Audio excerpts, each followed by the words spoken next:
Nikki Haley waking up this morning to a loss in Nevada as nearly 63% of Republican primary vote goes to none of these candidates instead of her. She was still declared the victor, however. None of these candidates. Yeah. You could check that box. Right.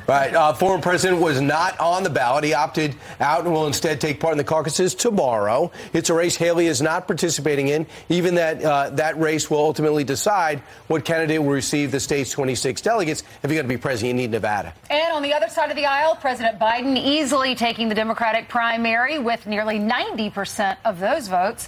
This is Biden's second primary victory after winning in South Carolina last Saturday. So Trump and Haley will compete in South Carolina's Republican primary on February the 24th. We'll be there. We'll have to wait to see if Haley fares better in the state that she was elected governor twice. So stay tuned for that. In the meantime, let's move back to Washington. You saw this live on TV last night.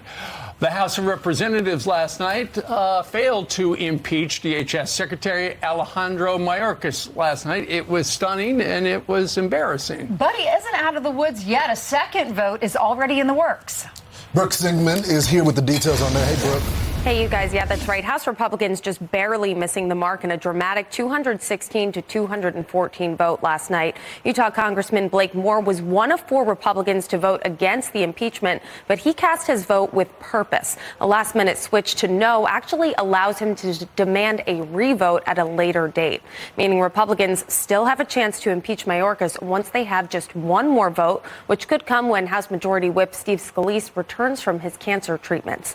But despite the stunning defeat, Arizona Congressman Andy Biggs is looking to the future. I feel it's like our duty to actually try to remove this guy because I think he is a danger, and I think what he's doing is causing irreparable harm, and thus our duty is to go forward. And if you're not successful, then that's not okay. I mean, I'd rather be successful, but you have to fight the fight, or else there's no point in you being here trying to do what's right.